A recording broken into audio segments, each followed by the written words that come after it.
give you tonight, ask you this question: why do we help with the needs of others? Why do we help with the needs of others? Now, let me give you that answer. That answer are coming in 4, 5, 6, 10, 75 verses or whatever here.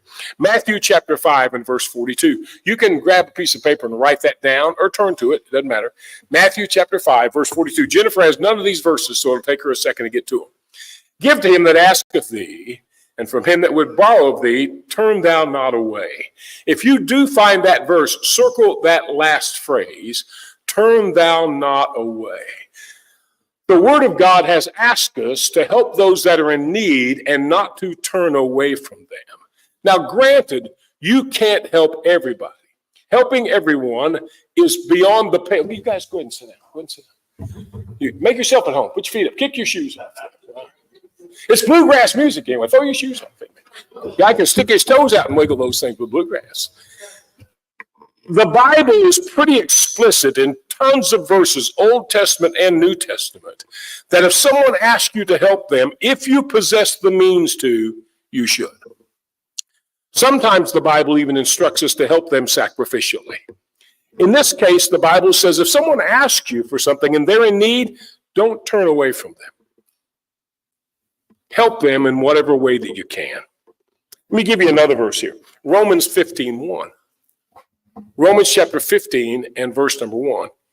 We then that are strong ought to bear the infirmities of those that are weak, and not to please ourselves. Whenever someone is broken and their life is distraught and they're filled with damage and despair and destruction, we should, those of us that are strong, should bear the infirmities and help those that are weak. Now, someone might say, well, this verse is talking about spiritually. It is not. It is talking physically. And those that need help, if we can help, we should. Again, if you have the ability, if you don't have the ability, you can't provide help. But if you have the ability, you should help those that are weak. Not please yourself is something we'll say for just a second. Here's the third set of verses. Matthew chapter 25, verses 35 through 40. Matthew 25, 35 through 40. For I was an hungered, and you gave me meat. I was thirsty, and you gave me drink. I was a stranger, and you took me in. Naked, and you clothed me. I was sick, and you visited me. I was in prison, and you came unto me. Then shall the righteous answer him, saying, Lord, when saw we thee and hungered, and fed thee, or thirsty, and gave thee drink? When saw we thee and stranger, and took thee in, or naked, and clothed thee? Or when saw we thee sick or in prison, and came unto thee? And Jesus said, playing the part of the king, and the king shall answer and say unto them, Verily, verily, I say unto you, inasmuch as ye have done it unto one of the least of these my brethren, you've done it unto me. Whenever you see someone who is in need and you help them, Jesus said, you just the same as helped him. Next one for you. 1 John chapter 3 and verse 17. Write that down. 1 John 3, 17. But whoso hath this world's good, and seeth his brother have need, and shutteth up his bowels of compassion from him, how dwelleth the love of God in him? If a person can help and does not, knows there's a need and won't participate, how in the world is the love of God in that person? We are supposed to help those in need, and in doing so, it's just the same as extending a hand to the Lord Jesus Christ. Here's another one for you. Luke 6:38. Luke chapter 6 and verse number 38. Give, and it shall be given unto you, good measure, pressed down and shaken together, and running over from men shall give into your bosom. For with the same measure that ye meet withal, it shall be measured to you again. Hey, listen, some people say, well, that's all about money. That's all about everything. That's all about everything. That's all about knowing that your neighbor needs their grass mowed, and so you go and mow it for them. If they don't have a mower, you mow it. That's knowing that your neighbor needs a cup of sugar, and you give them a 5-pound bag. That's knowing that someone is in trouble, and you go help them. That's all things. And he says, hey, when you go help them, realize they will help you. So one of the things you're doing is you're laying up a spiritual bank. You're filling up a spiritual bank account one day that you'll be able to draw from. And so you and I should be helping others because one day we might need someone to help us. Philippians chapter 2 and verse 4. Philippians chapter 2 and verse number 4. Look not every man on his own thing, but every man also on the things of others. It does not tell us what those things are. It does not. And so you and I are to look on others' things. And so this verse tells us it's God first, others second, and self last in everything that we do. Last one for you. Acts chapter 20 and verse number 35. Acts 20, verse 35. I have showed you all things, how that so laboring you ought to support the weak, and to remember the words of the Lord Jesus, how he said it's more blessed to give than to receive. Jesus said, you should be givers. I am saying that to you tonight, not because Hope Baptist Church isn't a giving church, because Hope Baptist Church is a giving church. Hope Baptist Church is a need-meeting church. Hope Baptist Church has always accepted the responsibility to reach out and help those in need to the best of our ability. Now, there have been times when we were unable to help because we did not possess the abilities to. But when we have possessed the abilities to help, we have always helped. I'm sharing this with you to let you know these are the things we're supposed to do and to say to you, I'm proud of you for fulfilling those needs. As your pastor, I want to thank you for always being givers. This church has been a giving church throughout my tenure, and I'm proud to be the pastor of it and thankful for the people that are in it that you always do give. A great example for us are the tables of hope at Shepherd's Bethel. That was just something that the Lord laid on my heart. You know why? Because I know our church would participate. We're givers. We give. We help. We stretch even our own cupboards to give to those in need. Praise the Lord for such a group of people as that, and praise the Lord for this church and you folk. And I think that the Lord will bless us and bless us and bless us for doing the things that we do. And I can give to you dramatic, overwhelming, fantastic, miraculous, ginormous proof of that. Take you back to 2020, 4 years ago. Take you into this community as we were delivering thousands of meals per week to the people in this community that were hungry, that needed food. Some people we fed sat down and ate immediately in the rain on the street with the food that we gave them. Kids told us that they had not eaten for 2 or 3 days. Mothers took that food and immediately fed their children. We did that. We did that not asking for a dime. We did that not reaching out to the community and bragging. We just went and served that need. For about 18 months, we did that. Thousands upon thousands of meals were distributed in the community. One day, Miss Pammy walks into my office and said, I've got to show you something. I said, what do you got for me? She handed me a piece of paper that showed we had in the bank during COVID, with sometimes only 10 to 20 people coming to the services, we had in the bank $106,000. By the end of that week, it was $142,000.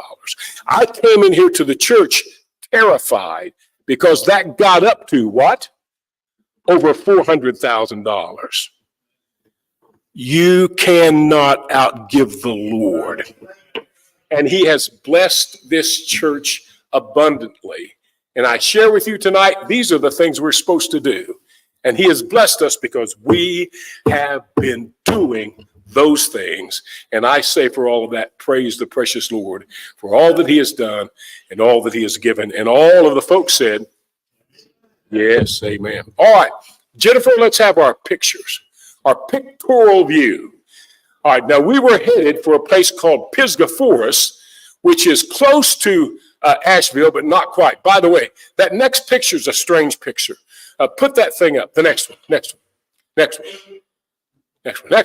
Which one was it? There's right there. That's a strange picture. That is a picture of a United States Border Patrol truck that we were behind in the mountains of Tennessee. Go back to the picture right there. Why was there a United States Border Patrol truck in the mountains of Tennessee? I cannot tell you.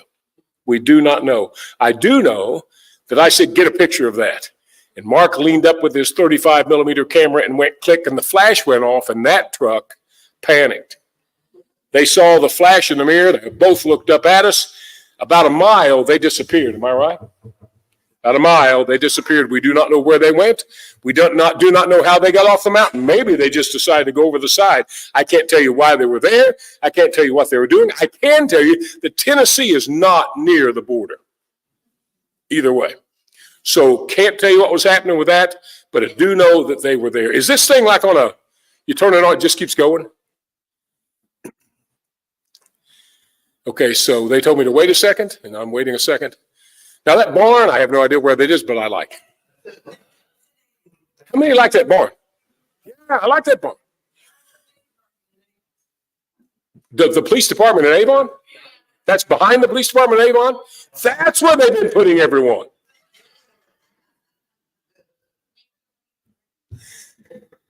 I do not know. I guess I don't really remember seeing that barn. I probably have. Never saw it from that angle, I guess, but that's a dandy. It's a dandy. That's the lake barn. That's the Frisbee Golf / lake barn. Okay. Avon Police / Frisbee Golf / lake. So they just like keep going and we can't stop them. All right, I don't know what to do. I'm just kind of standing here with my tongue out.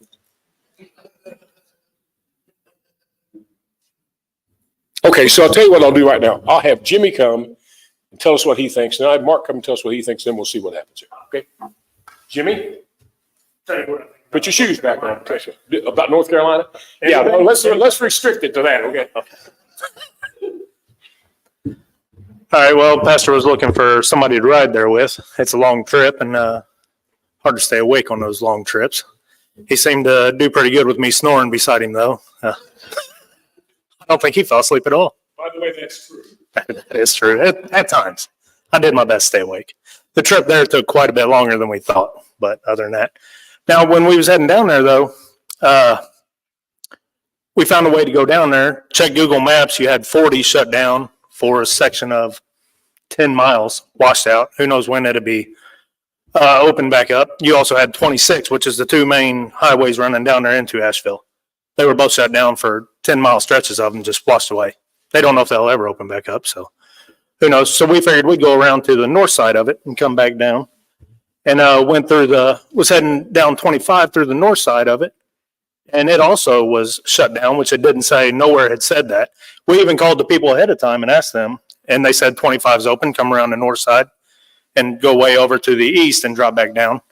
And they had no clue, but 25 was washed out also. The next road up was 70, I believe. Was it 70? 74. 74 was the next road up. It was washed out in a section there too. So there was no way. So we got down there 7 hours to there, and then we had to circle back around, go all the way back out west and circle back around and come all the way back. The trip ended up taking 13 or 14 hours, which normally is a 7-hour drive, 8 hour. So it took us a long time to get there, but we made it there and we did good and everything. And then we went through here and you'll see all these pictures we took. And now the bad pictures are the ones I took and the good ones are the ones Mark took. He's good for a photographer and I'm not. But now, how many of you here, I'm certain most everybody has been on vacations before, and you always go and you take photos of everything. You take them back and you show everybody. And I used to do a lot of traveling. I'd go to Montana and everywhere, and you go out there and you see the mountains. You think how beautiful that is. You take a picture of it, you bring it back and you show everybody, and you're like, oh, that doesn't know justice. You know, the mountains look this tall. Take a picture of the Grand Canyon, it looks this deep, you know. A lot of these pictures here we'll show you, they're the same way. This was for 100-mile stretches, all these logs and mud and everywhere. It was everywhere. I mean, just everywhere, piles of just nastiness everywhere from all these floods and these mudslides and all this stuff. And you'll see fields in here, which you can't tell what they are. in the picture, but it's fields that have been completely washed out with mud. And the only way you can tell is, which you can't see in the pictures, I don't think, but we could see with our eyes, the tree line over there had a mud level on the tree line, 4, 5, 6 feet tall. You could see the mud line on the trees way out in the distance, but you can't see that there. And then, but it's a mess, and the pictures really do it not much justice. But I mean, we could have snapped pictures for 10, 20,000 pictures, and it would just all been of the same stuff, the same thing. So we took the pictures that we could and did all that, and then we got down there and was talking to the pastor there, and he had said that the reason that most of the debris was still there was all kinds of debris at all the bridges, logs and stuff just stacked up, and trees, and it looked like a giant beaver dam the size of this building everywhere. And they said they're not taking them logs out because no one wants to get started on that task because they know there's bodies in there, and they don't want to pull out one of the logs and the body go further down. They never find the body. They want to retrieve all the bodies for all the family members. So nobody is doing that. The government won't do it. The state won't do it. The people there don't want to do it themselves because they don't want to lose the bodies. They want some professionals to do it, and nobody will do it. So every bridge we've seen was still all stacked up with all that stuff. They don't know who's going to do it, who's going to clean it out. Who knows if it's been done yet or even started yet. But yeah, it's an absolute mess there. And then we get there to drop off everything and pull up. It's getting close to dark, and they have a huge area there in front of the church with all the supplies and everything from where they had a lot of people giving, which was good. They had a lot of supplies, which is good. We had a lot of supplies. I felt like a lot of supplies that they didn't have is what we had given to them. They appreciated it. But we pulled up, and there was one guy out there running that whole yard. And there was only one guy and one kid. And I said, my God, it's one person out here. I said, isn't that just about what happens? And I got up there talking to him, and the guy said, yeah, we just had 60 people here. They just left. I was like, oh, all right. Well, that's good. So I felt bad for assuming things, but got there and helped them. And yeah, there was still a lot of people there. They were eating down in the basement there. It was a Baptist church, so they had a huge meal for all the workers. And they had a bunch of food down there, and all the people down there was, well, you could see how sad they were. I mean, it's a horrible situation, and it's sad and dejected, and they were tired. You could see how tired they were. I mean, extremely tired. But they were also so helpful, even to us. They were helpful to us. They were so generous to even us, and they were kind and loving. And you could just tell them they had that hope in the Lord, that hope that you couldn't receive from anywhere else. Nobody else would ever know that hope that comes in knowing and loving the Lord. And that was good to see there. And that was good to see them taking it out and sharing that, not just the food, not just the supplies, but sharing the gospel still in times like that to all those other people. I just can't get better. And went through all them woods there and seen many things. We saw elk, which I didn't even know was in North Carolina or Tennessee. I thought that was all out west. So I've been all out west traveling everywhere. Never saw an elk. Went to North Carolina and seen elk. You'll have that. But yeah, that's about it. And still in them woods, and I still didn't see no Bigfoot. So he's still out there, maybe. You never know.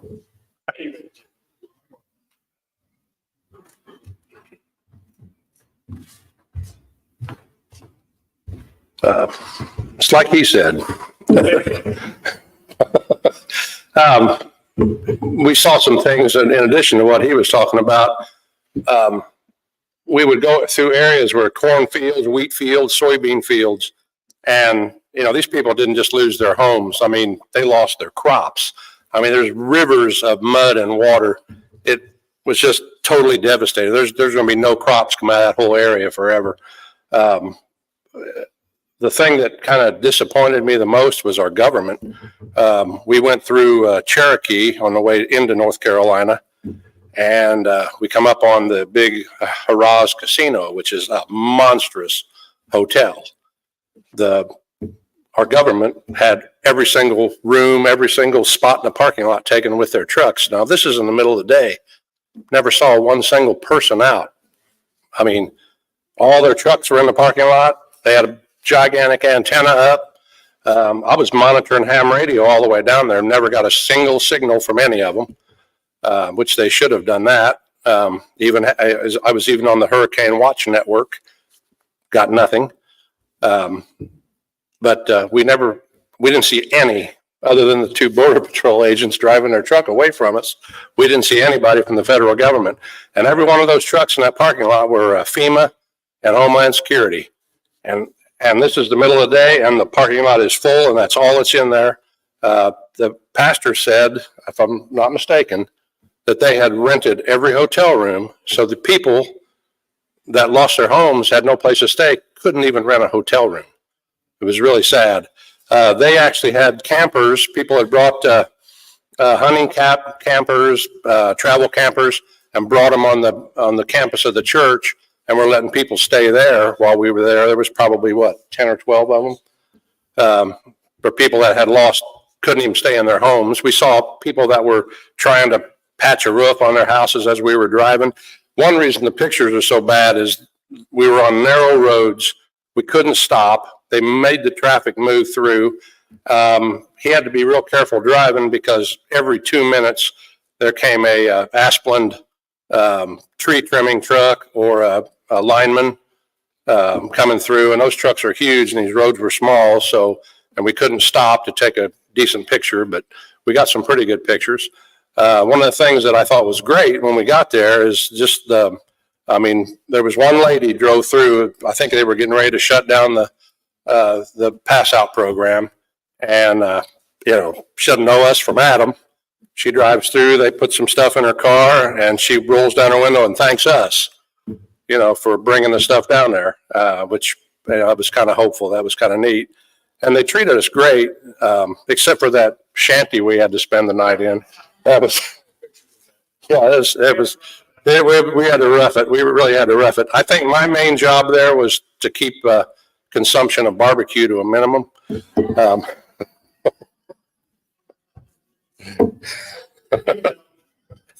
I failed. And I got to visit a Buc-ee's. I've never been to a Buc-ee's in my life. I'm telling you, I told them, I said, if I'm on the interstate and it says I got to use the bathroom and it says Buc-ee's 400 miles, I'll wait. It was pretty good. But we saw the people down there were just a blessing. I mean, with everything that happened to them, they weren't ecstatic and jumping for joy, but, they were happy and they were doing their part and doing the Lord's work. And it was a blessing to see that. So that's about it.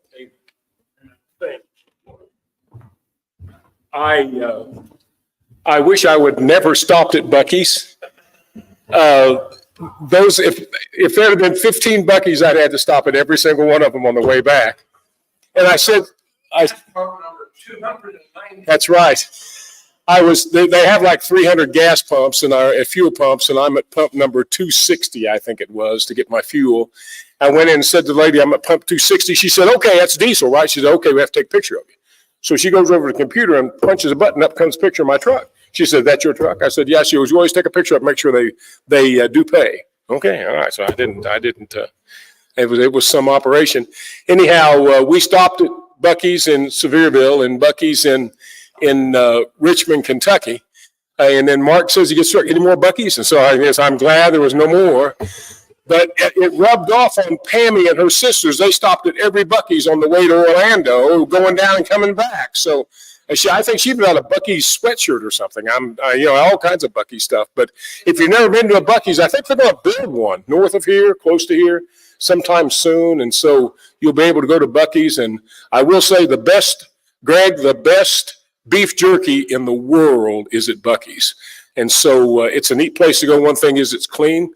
And they cater to families. They don't allow any semis, and they don't allow any rabble rousing. So Buc-ee's is a good place. Jennifer, do we have it so we can go a piece at a time here?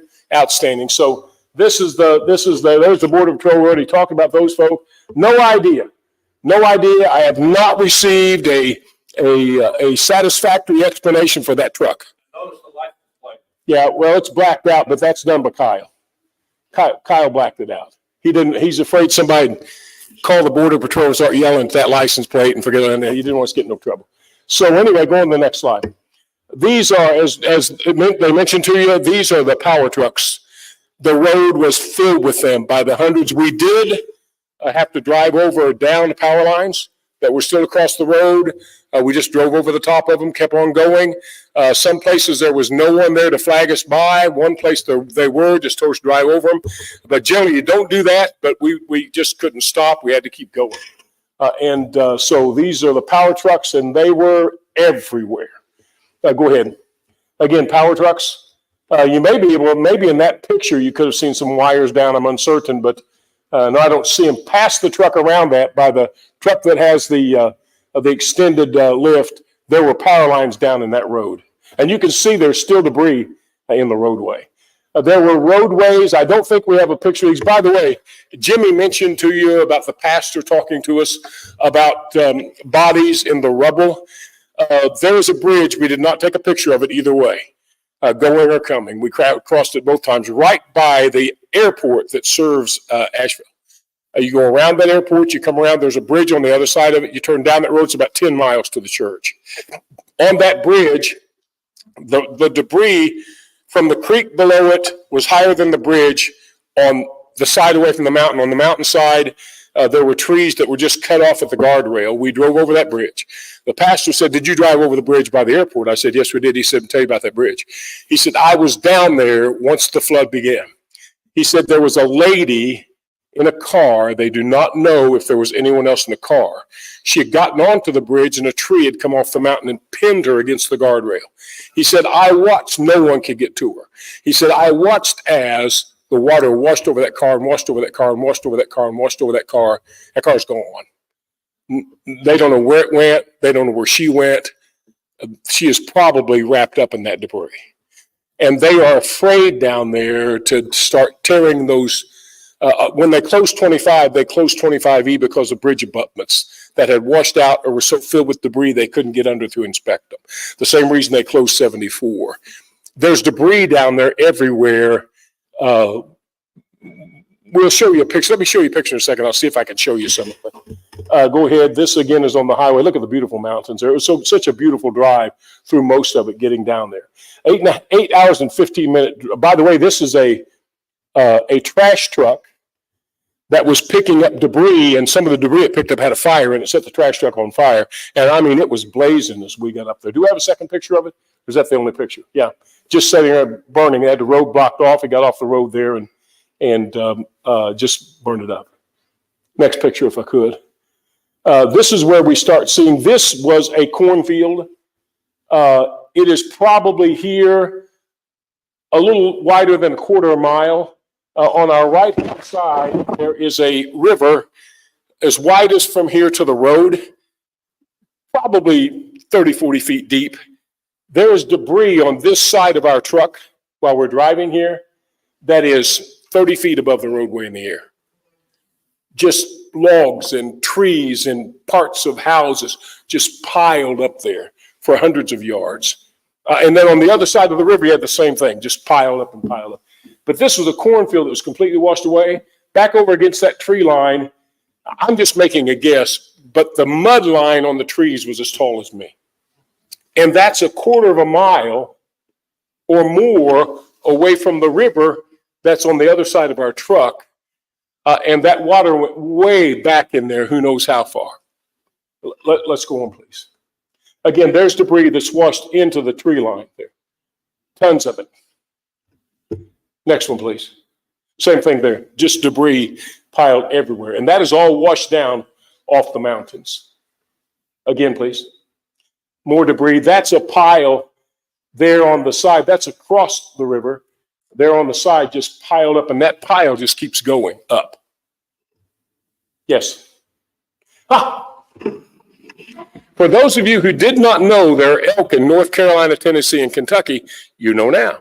And down there everywhere, there are signs, lighted signs, that flash once it gets dark that say elk crossing everywhere. We saw herds of elk. This guy came right up to the truck, spoke to us. We talked to him. He decided to go on about his business.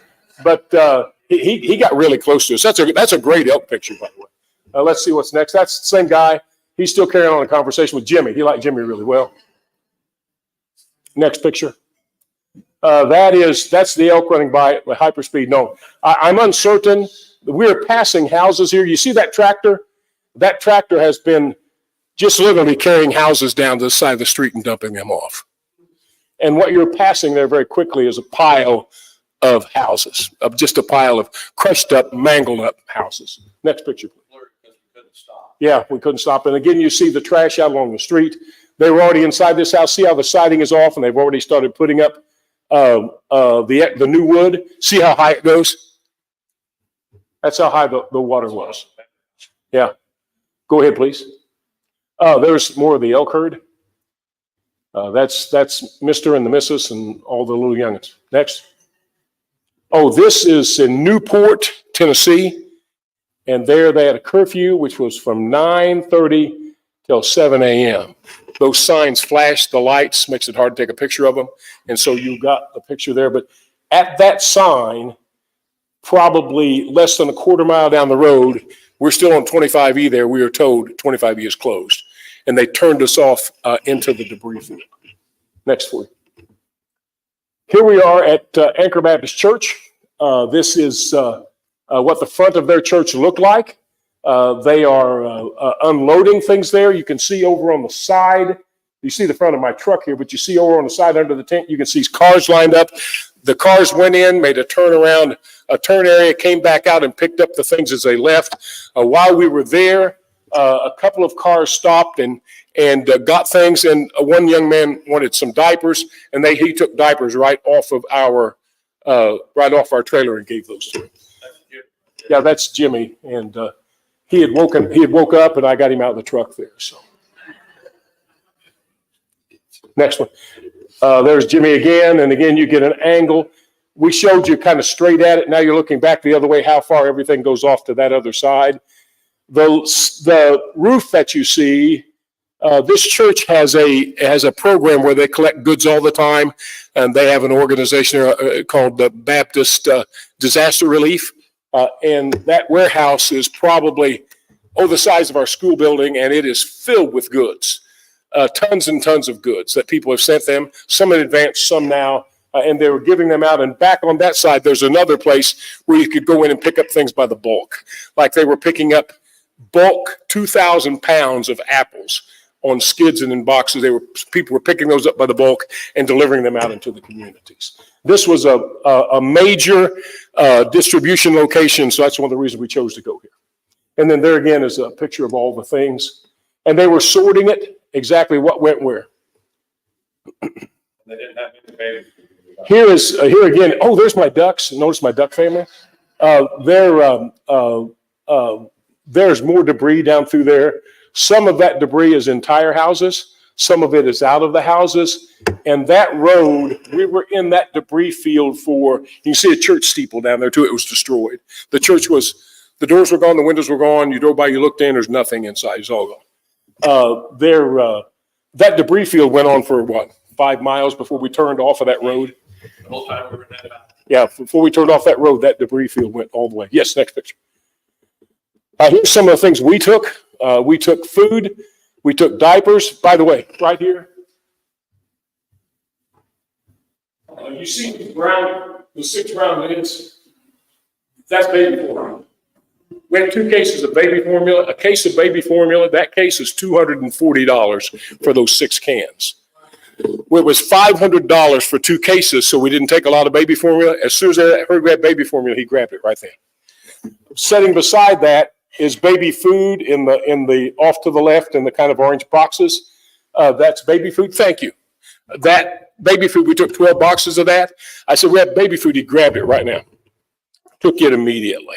They didn't have baby food. They didn't have formula. They could not hardly get any. And so that was needed really bad. And then there's a lot of diapers and wipes and all those things. And then a lot of canned goods we took. And water. We took water, and they had water. In fact, I talked to Pastor Barden 2 days ago. He said, look, please tell people don't send me any more water. He said, I have 6 semi-loads of water in my warehouse. I don't know if I can get it all distributed. He said, I have 2 semi-loads sitting in Charlotte, North Carolina. He says, I have to turn them down. I can't receive them. I have nowhere to put them. So they're getting plenty of water. It's easy to buy water and send it. Water's cheap. A lot of other things they couldn't get. By the way, how many of you know it snowed 3 inches in that area 2 nights ago? There's a video online. You can watch it. It snowed 3 inches. By the way, Pam and them were coming back from Florida. They had to cut around all of this to get up to Pigeon Forge. And they had to go over the mountain by Clingman's Dome there in Smoky Mountain National Park. They had snow on the ground there. So they had snow, and they have people living in tents who have no houses. And they have no heat by the thousands. Next picture, please. Just again, more of the tents. Next picture. More of the tents. That's the front of the church. By the way, Anchor Baptist Church has a great big anchor inside the door. It's really cool. Next one. There you see the people lined up. See the back of the bus, and these people lined up getting goods here. Next one. There's a couple of guys. I saw them on the way down. I guess I picked them up. They needed a ride. These 2 guys were great helpers. Great helpers. Jimmy was a great navigator. And Mark was a great commo guy. He stayed on the radio, giving us information that he could receive, trying constantly to reach out with the ham radio. We were concerned we'd lose cell phone service, which we did several times, but he kept up on the communication for us. By the way, I had a great sleeping bag in the back of my truck in case I needed it. Great sleeping bag. I've had it for several years.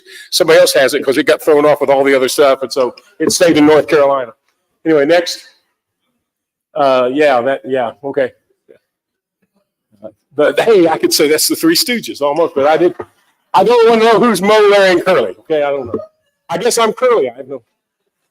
And then there you kind of get another view of the entire area there. We're still not all the way back to the west of it. There's still more there. Yes, next, same thing there. Okay, this is the part of the story. The pastor, Randy Barton, is the pastor there, and tons of people up here know him. He's been pastor of that church for 40 years. That church is a prime church in that area, and he is widely and well known. Knows a lot of the same people that I knew. I knew of him. I had never met him. Great preacher, great teacher, great church. This is his home that they lived in prior to a couple of years ago. A couple of years ago, the church was gifted a farm from one of the members that passed away. Then they were told they had to pay taxes on the farm because it wasn't part of the ministry. And so he said, well, how can we keep doing that? And the bank told him, said, make it part of the ministry. So him and his wife moved into the farm, dedicated it as the church parsonage, and then let the church have this house to use as an Airbnb that the church would collect the monies from. So he said, we've got an Airbnb, and it was as nice a place as I've ever stayed. We want you guys to stay there tonight. They sent a crew ahead of us, cleaned the place to a T, left us water and sodas and snacks, and said, they treated us to some place there. Go ahead, Miss Jennifer, show the next picture. It was a beautiful, beautiful home. Just keep going. You can show them all. We just, and that's the outside. We didn't get an opportunity to go out there, but a beautiful place. And then we did we get a picture of the porch in the front? We didn't get a picture of the porch. At 4:00 in the morning, we're sitting on the front porch, a nice big long 40-foot by 10 front porch. We couldn't see the mountain we're on top of because we're on a mountain. We're looking off the mountain. Jimmy's drinking a cup of coffee. We're sitting there with our feet up debating whether we want to stay another night or not. But yeah, we saw Baptist churches everywhere. And we saw First Baptist and Second Baptist and Community Baptist and this Baptist. And so we're all talking about all the Baptist church and Dollar General stores. Dollar General store, we should have counted them. There were 65 million Dollar General stores on the way. But I said, I want to find a Baptist church. We never did find that church out there anywhere. But we had a great time. Those folk were sweet and wonderful. I do want to tell you a story from Pastor Barton real quick. He had just got out of the hospital prior to the storm from having prostate surgery. He has stage 4 prostate cancer that will probably claim his life. He's the same age as me. He had the old-fashioned surgery where they had to cut you across the front from one side to the other. He'd been home 2 days from the hospital when the storm hit. He said, I could not even put on clothes. I just put on bib overalls. I couldn't wear a belt. And he said, I came in. He said, when I got to the church, we were stuck here for 4.5 days with no phone, no electricity, no gas. The entire time they were there was a young boy, 9 years old, a part of their church, who was stuck inside of a house buried in the mud. He said, I went down to that house with them as soon as we could get out of our church and went in there. We dug that boy out, delivered him to a Lifeline helicopter that took him out to the hospital. Now, here's a man who had just been out of the hospital, crawling in the mud. That's what's going on down there. I had Jennifer, I sent her a news video from that area. I want you to see it. Coach, could you knock the lights out for me just a second? And I don't mean that literally. Greg's got them. Don't knock them out, just turn them off, okay? They knew what I meant, but I want you to hear this. So could we have plenty of volume, please? I want you to hear this with me. This was posted yesterday. Helene brought devastating flooding and damage to Chimney Rock 3 weeks ago. And today leaders are sharing how far the village has come since the storm and where the village will go from here. Ray Arena surveyed the damage. Hold on just a second. Reports from Can you take off the closed caption? I am standing on what used to be the middle of Chimney Rock and Main Street before Helene, but the storm's flood was so severe, It's going to obscure part of the this video. thriving tourist spot into a desolate landscape. Front loaders scraping Main Street. Volunteers helping rebuild what they can could be found on Friday, 3 weeks after Helene's devastation.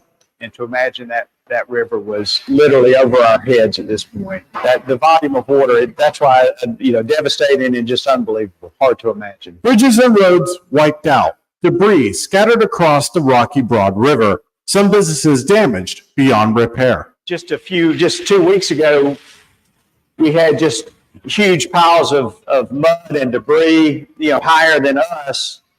And it was pretty scary to see, try to figure out, well, how are we going to get rid of all this stuff? Mayor Peter O'Leary says all of Chimney Rock's businesses are closed because of Helene, including Kim Sherrill, who has been in the village for more than 30 years. There's a part of me that's determined to put a shop back in here for those who feel like they have lost the soul of Chimney Rock. The village looking for small wins, such as uncovering this sidewalk. And you can see that they're still there. That's really a sign for us that, we're slowly getting back to normal, hopefully sooner rather than later. But the fighting spirit is flying as high as the American flag on top of the rock the village is named after. The old Chimney Rock's gone. Whatever you remember is not here, but that doesn't mean we're not going to rebuild it and rebuild it better. I mean, that's our goal.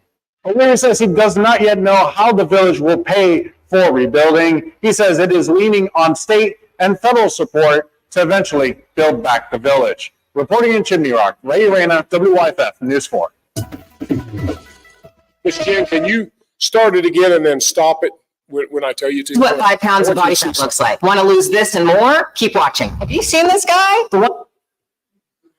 Yeah, I don't know that guy. Okay. And if the closed caption comes back. Helene brought devastating flooding and damage to Chimney Rock 3 weeks ago. And today leaders are sharing how far the village has come since the storm and where the village will go from here. Ray Arena surveyed the damage on the ground and reports from Chimney Rock. I am standing on what used to be the middle of Chimney Rock's Main Street before Helene, but the storm's flood was so severe That was the main street. The water came through with such ferocity that it washed the main street out 60 feet deep. You see it. And he told you where he was standing. Let's go ahead and have the lights back on if we could. We are been told by Pastor Barton and others that right now they have all of the goods they need. If anything was sent, it needs to be LP gas canisters. You can't haul LP gas canisters down there. You have to have a special permit for that. Someone else would have to deal with that. But he said the biggest thing that we could do for them is pray. Now, you've seen the damage. And it is beyond, who in the world would ever think a river would wash out your main street 60 feet deep? There's some cities down there that will never ever recover. There are bodies that will never, ever, ever be found. Pastor Barton told us the story. What's the name of the lake? Lake Lure, which is a big fishing lake, a lot of fishing tournaments there. He got a helicopter ride, I think the day before we arrived. Yes. It was like 2 days before we arrived. He got a helicopter ride to go and look at that lake and see the area, survey the area. And as they were looking at the lake, they noticed that there was a huge hole in the spillway. The hole was not all the way through, but the water was lapping over the top of the spillway. The Army Corps of Engineers was afraid that it would break the dam. And so the Army Corps of Engineers told them, we must release water out of this lake, a lot of it. And his statement and many of the statements were, well, what about the people down here south of that? They said, we either have to kill a few people or a lot of people. Water was released from that dam. Pastor Barton said there was a church south of that dam in the first village that had 30 people inside of it. They knew the people were there. The church is gone, the people are gone. Gone. They released the water, flooded everything below the dam to keep the dam from busting. And who knows how many people other than those 30 are gone. Those folk need our prayers more than stuff we can give them. And I believe in what I shared with you scripturally tonight, prayer is included. And so I ask you to take a moment this evening. Let's stand to our feet. It is a little after, but that's okay. It's a special service. We're going to come to the altar tonight and we're going to pray for these folk this evening. I'm going to have Brother Greg come to the platform. I want him to lead us in prayer for them. Come and find your spot here tonight, and we're going to take time to pray for these folk in Tennessee and North Carolina, and even those in Florida. Who, by the way, I watched a video today of a town there that is still flooded 5 feet deep, and they're still taking boats and canoes in Florida to get out into those towns and help those people. So, Brother Greg, would you come and pray for us, please?